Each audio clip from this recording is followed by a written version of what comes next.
Hola, querido amigo. Bienvenido Bienvenido nuevamente a tu curso, el mejor manual de crianza. Bueno, muy bien. Estamos nuevamente como familia reunidos frente a este libro, la Biblia. La Biblia es el mejor manual de crianza y también es el mejor manual de vida para todas las personas en todas las etapas de su vida. Muy bien, maravilloso.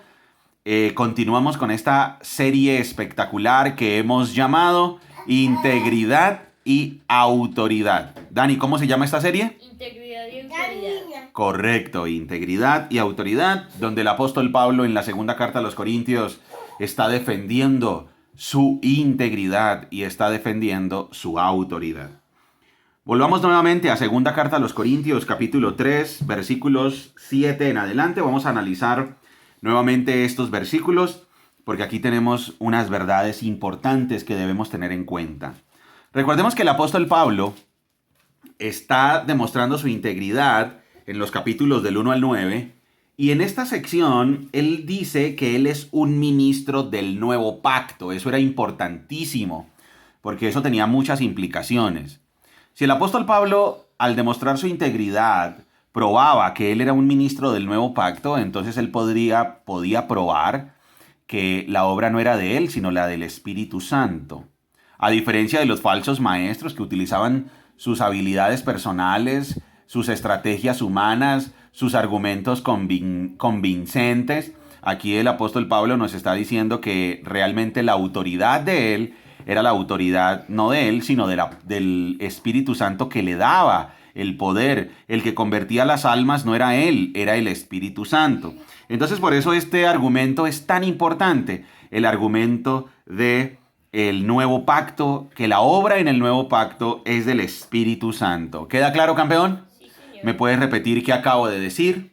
Que el apóstol Pablo en los capítulos del 1 al 9 se está defendiendo, Sí. está defendiendo su integridad. Entonces él está diciendo que la obra no es de él, sino del Espíritu Santo. Correcto, el nuevo pacto es una obra completamente efectuada por el Espíritu Santo de Dios. Así es. Muy bien, campeón. Muy bien. Vamos entonces, por favor, Dani, acércate al micrófono y vas a leer segunda carta a los Corintios, capítulo 3, versículos 7 en adelante. Vas a leer hasta el 11. Por favor, cerca el micrófono para que las personas que nos están escuchando te escuchen. El camino antiguo, con leyes grabadas en piedra, conducía a la muerte, aunque comenzó con tanta gloria que el pueblo de Israel no podía mirar la cara de Moisés, pues su rostro brillaba como la gloria de Dios. Con la gloria de Con Dios. la gloria de Dios. Aun cuando el brillo ya estaba desvaneciéndose. ¿No deberíamos esperar mayor gloria dentro del nuevo camino ahora que el Espíritu Santo da vida? Si el antiguo camino que trae condenación era glorioso, ¿cuánto más glorioso es el nuevo camino que nos hace justos ante Dios? Ahí paremos un segundo antes de continuar con el 10. Muy bien, campeón. De hecho, aquella primera gloria no era para nada gloriosa comparada con la gloria sobreabundante del nuevo camino. Así que si el antiguo camino que ha sido reemplazado era glorioso, ¿cuánto más glorioso es el nuevo que permanece para siempre? Muy bien, campeón. Aquí tenemos entonces los versículos del 7 al 11. Y lo que está haciendo el apóstol Pablo en estos versículos es comparar el antiguo pacto con el nuevo pacto. Lo primero que nos dice es que el antiguo pacto conducía a la muerte. ¿Cómo así que el antiguo pacto conducía a la muerte? Claro, el antiguo pacto, como estaba basado en la obediencia a la ley, y quiero que esto nos quede clarísimo, como el antiguo pacto, el antiguo pacto se trataba de la obediencia a la ley, ese pacto lo que señalaba era la culpabilidad del ser humano. Ese pacto se basaba en la culpa porque ese pacto lo que hacía era mostrar el carácter santo de Dios. Los 10 mandamientos y todas las leyes que estaban acompañando a los 10 mandamientos lo que mostraban era que Dios era absoluta, o Dios es absolutamente santo y perfecto. Y entonces, cuando la Biblia dice que debemos ser santos y que debemos ser perfectos como nuestro Padre es perfecto, ese dictamen, ese mandato, lo que nos muestra es que estamos perdidos. Entonces, claro, por eso el apóstol Pablo dice que ese camino antiguo conducía a la muerte. Claro, porque toda persona que se da cuenta de la santidad de Dios y de la santidad de la ley de Dios, automáticamente se ve a sí mismo y se da cuenta de que está imposibilitado para cumplir todas esas ordenanzas. Por eso el antiguo pacto, ¿qué trae? Muerte. Claro, yo vivo tranquilo por la vida hasta que se me muestra el antiguo pacto, los 10 mandamientos. Y entonces los 10 mandamientos que muestran que soy pecador, culpable y que no puedo hacer nada para obedecer la ley de Dios porque estoy imposibilitado. Por eso el apóstol Pablo dice que el antiguo pacto conducía a la muerte y que el antiguo pacto trae condenación. Y lo compara con el nuevo pacto. El Espíritu Santo da vida en el nuevo pacto, es un pacto que nos lleva a la vida. El nuevo pacto, a diferencia del antiguo, el nuevo pacto permanece para siempre y el nuevo pacto da confianza. Amigo que me estás escuchando, tengamos en cuenta que el apóstol Pablo está demostrando su integridad y que él está demostrando que él es un ministro, un servidor del nuevo pacto. Ministro significa servidor. Y entonces él es un servidor, un ministro del nuevo pacto. Y entonces compara el antiguo pacto con el nuevo pacto y el antiguo pacto conduce a la muerte, el antiguo pacto trae condenación y el nuevo pacto está dirigido por el Espíritu Santo que da vida y que permanece para siempre y que el nuevo pacto nos da confianza. Maravilloso. Dani, por favor, ahora vas a leer de los versículos 12 al 18, por favor. Ya que este nuevo camino nos da tal confianza, podemos ser muy valientes. No somos como Moisés, quien se cubría la cara con un velo para que el pueblo de Israel no pudiera ver la gloria, aun cuando esa gloria estaba destinada a desvanecerse. Pero la mente de ellos se endureció y hasta el día de hoy, cada vez que se lee el antiguo pacto, el mismo velo les cubre la mente para que no puedan entender la verdad. Este velo puede quitarse solamente al creer en Cristo. Efectivamente, incluso hoy en día, cuando leen los escritos de Moisés, tienen el corazón cubierto con ese velo y no comprenden. En cambio, cuando alguien se vuelve al Señor, el velo es quitado, pues el Señor es el Espíritu, y donde está el Espíritu del Señor, allí hay libertad. Así que todos nosotros, a quienes nos ha sido quitado el velo, podemos ver y reflejar la gloria del Señor. El Señor, quien es el Espíritu, nos hace más y más parecidos a Él a medida que somos transformados a su gloriosa imagen. Espectacular, campeón. Mil y mil gracias. Bien, aquí ¿qué nos está diciendo el autor? Nos está hablando de la terrible condición de las personas que tienen ceguera espiritual. Aquí está hablando de un velo.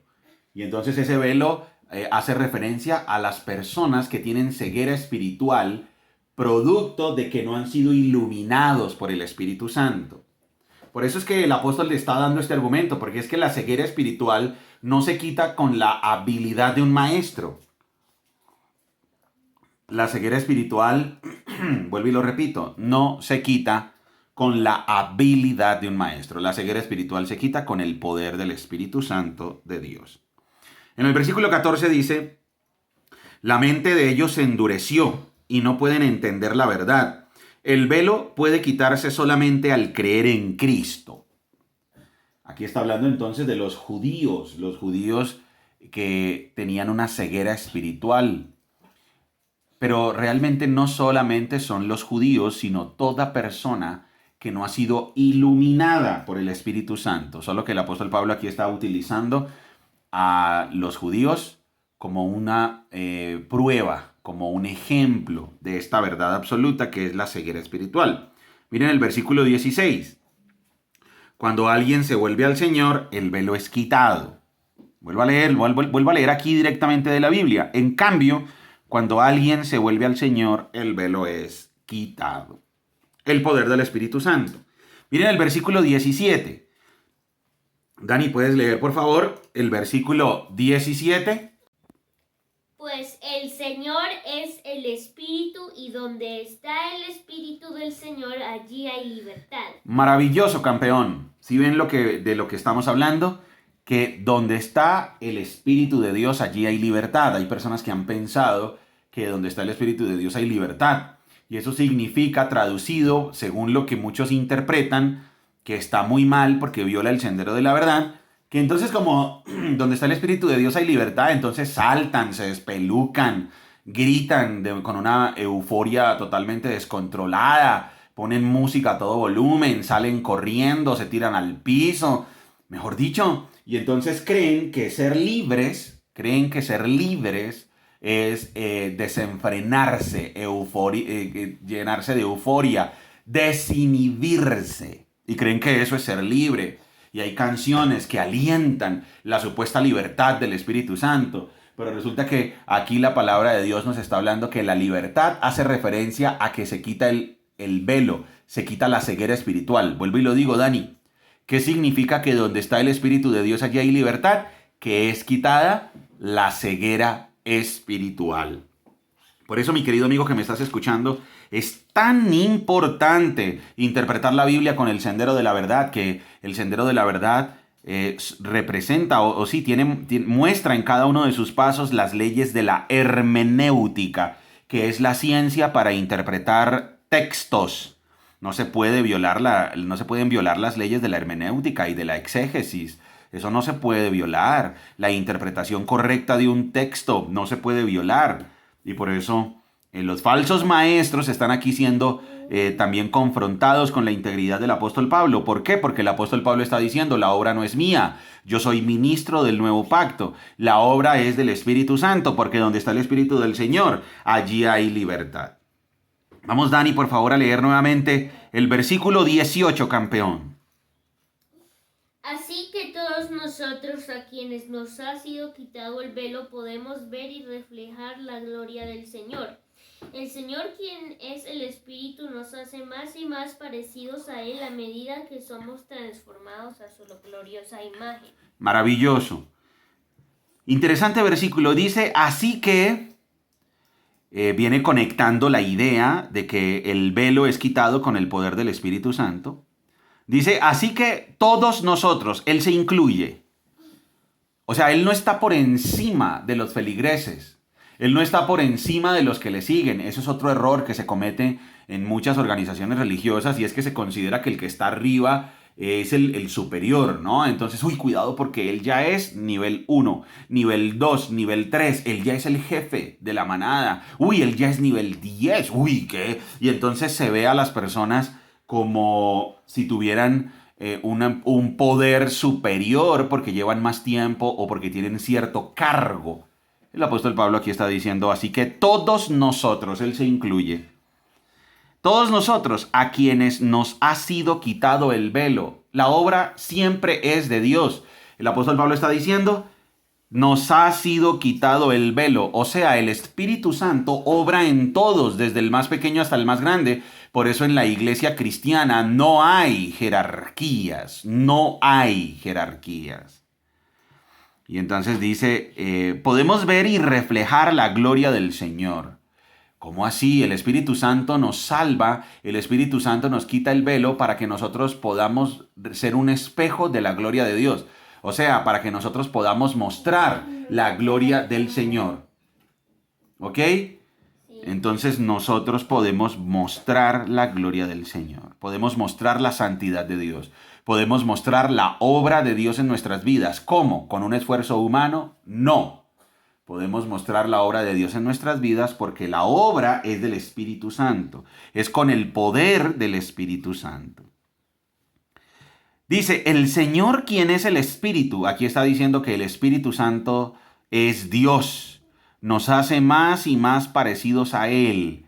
La obra santificadora del Espíritu Santo, lo que ya veíamos en Romanos capítulo 8.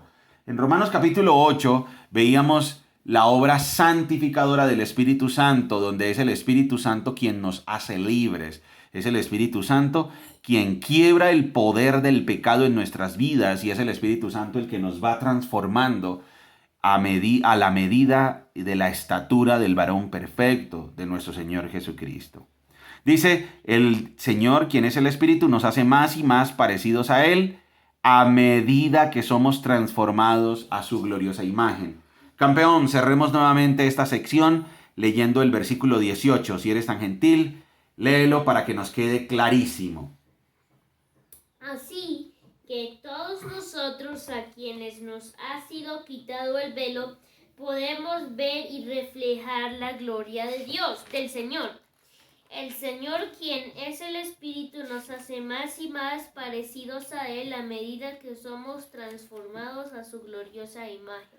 Muy bien, Dani. Y ahora vamos a ver por qué el apóstol Pablo estuvo hablando del antiguo pacto, del nuevo pacto, de la ceguera espiritual, del velo, del poder del Espíritu. Vamos a ver por qué el apóstol Pablo está hablando de esto y la respuesta está en el capítulo 4. Dani, por favor, léelo con alta voz, capítulo 4, versículo 1, y vamos a analizar por qué el apóstol Pablo habló de este tema.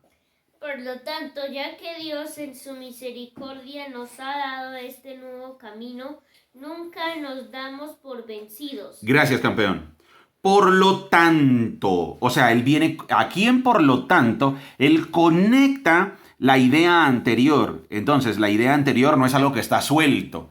Por eso, amigo que me estás escuchando y nosotros como familia, cuidado con interpretar un versículo sacándolo del libro, sacándolo de su contexto y después uniéndolo con otros retazos de versículos porque ahí es donde nacen las sectas.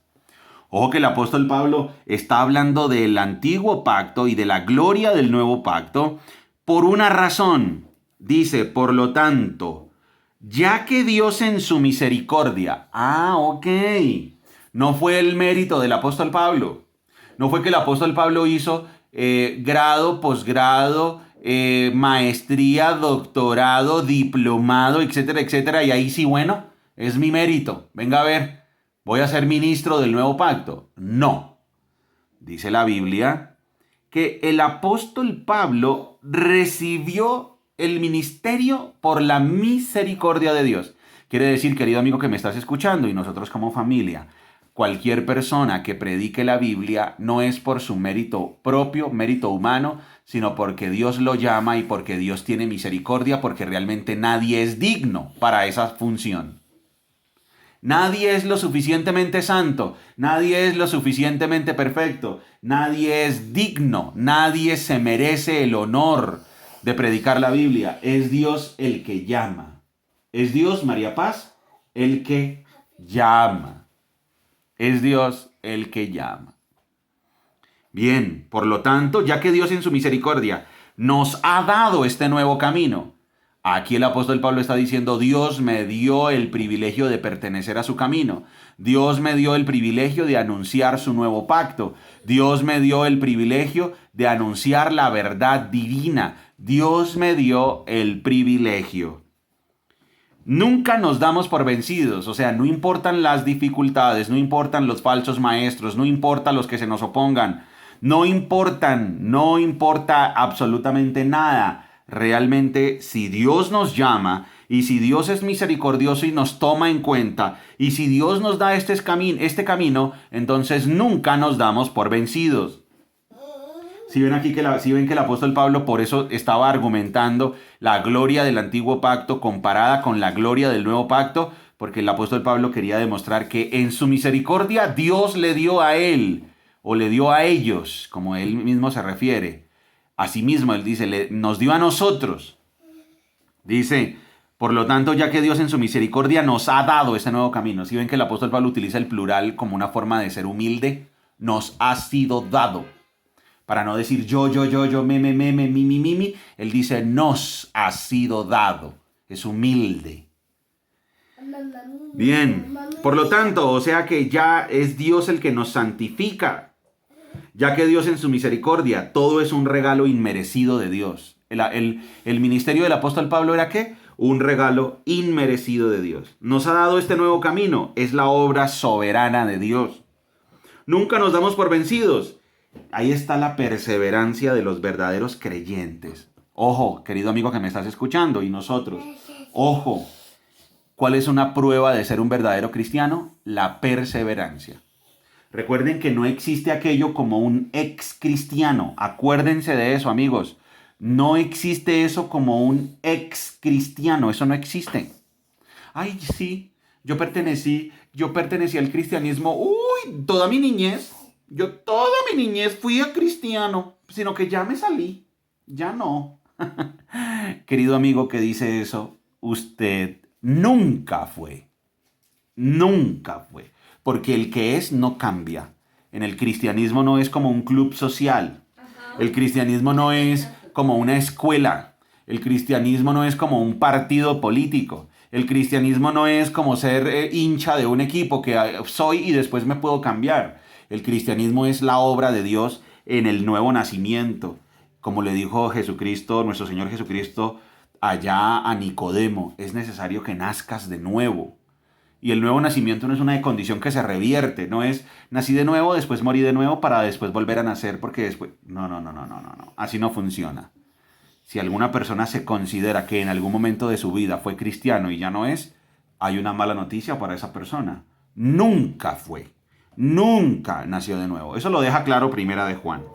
Primera de Juan deja claro que el cristianismo, los que salen de entre nosotros, lo que hacen es demostrar que nunca fueron.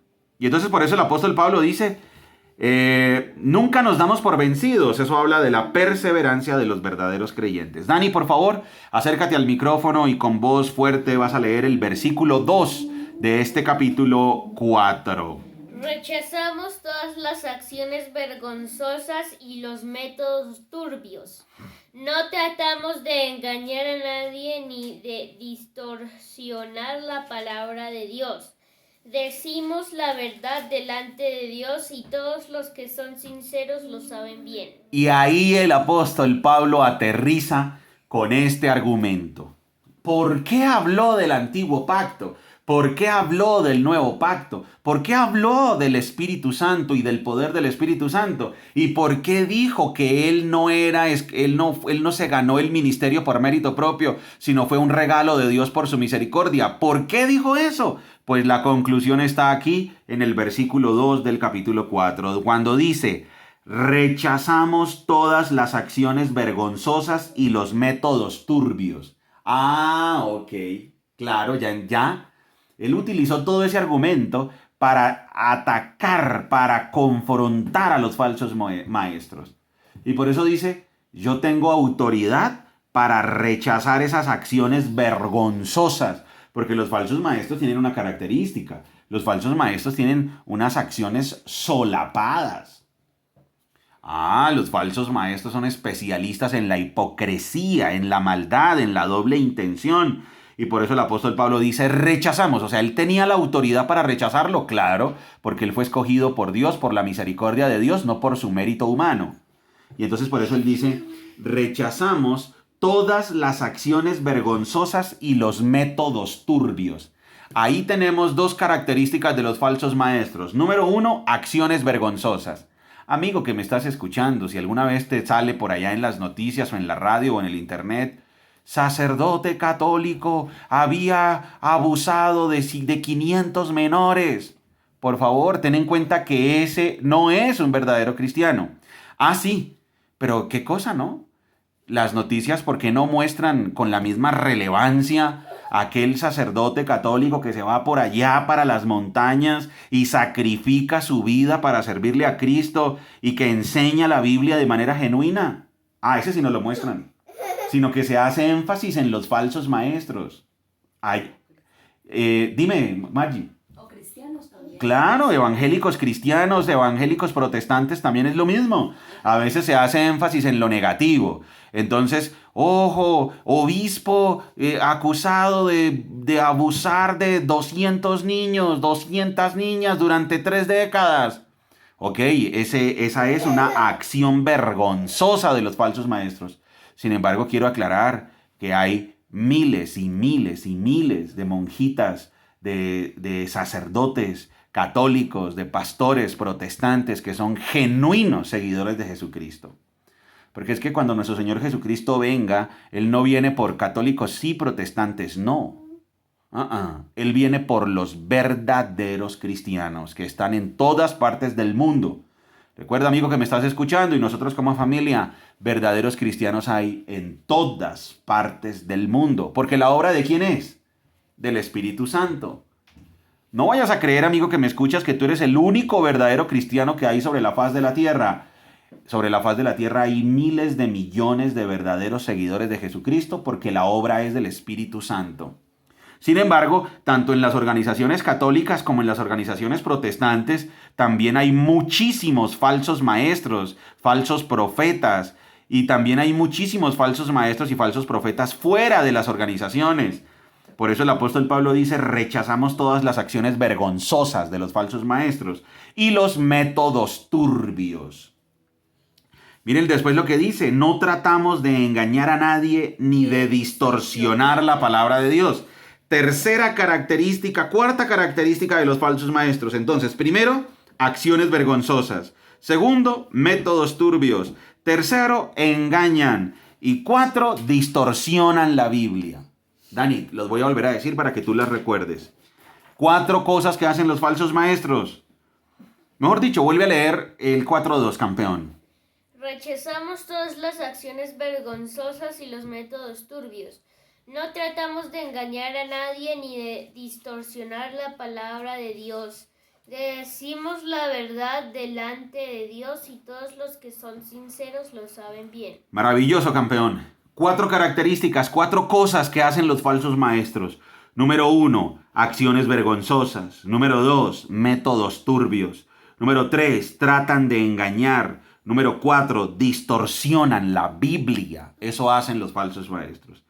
En contraste, el apóstol Pablo dice: decimos la verdad delante de Dios y todos los que son sinceros lo saben bien. ¿Eso qué quiere decir? Es Dios el que juzga al apóstol Pablo. Él se somete a que Dios lo observa. Dice: decimos la verdad delante de Dios.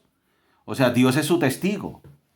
Pero además, también son testigos los verdaderos seguidores de Jesucristo. Y dice: y todos los que son sinceros lo saben bien. ¿Por qué hay tanto falso maestro que gana tanto adepto y gana tanta riqueza? Muy bien. Pues porque así como hay falsos maestros, hay falsos cristianos. Y entonces los falsos maestros juegan a que enseñan la Biblia y los falsos cristianos juegan a que obedecen la Biblia, y entonces se alimentan mutuamente. Es una relación simbiótica entre los falsos maestros y los falsos cristianos. Por eso ve uno estadios repletos de gente siguiendo a falsos maestros, pues muchos son falsos cristianos. Entonces se alimentan porque les encantan las novelerías que les dicen. Les encantan que les suban el ego. Porque los falsos maestros son especialistas en subirles el ego. Entonces los falsos maestros suben el ego y los falsos cristianos son amantes de sí mismos. O sea, qué pareja tan perfecta. Se complementan a las 1000 maravillas, los falsos maestros y los falsos cristianos. Maravilloso. Muy bien, querido amigo que nos estás escuchando. Gran conclusión de la clase de hoy. Clase 199 de tu curso, El Mejor Manual de Crianza. Gran conclusión. El nuevo nacimiento es una obra del Espíritu Santo. El nuevo nacimiento no tiene nada que ver con el mérito humano. El nuevo nacimiento es gracias a la misericordia de Dios y a la gracia de Dios y a su compasión y a su amor infinitos. Entonces no podemos jactarnos por nosotros mismos. Cuidado con los falsos maestros. La segunda carta a los Corintios, recuerda, amigo, es una defensa del apóstol Pablo, donde está defendiendo su integridad y su autoridad, y aquí ya lo dejó demostrado. Él no utiliza ni acciones vergonzosas, ni métodos turbios, ni trata de engañar a nadie, ni distorsiona la palabra de Dios. Muy bien, amigos, recuerda que somos Margie y Daniel, familias saludables, familias que se enfocan en lo importante. ¡Chao!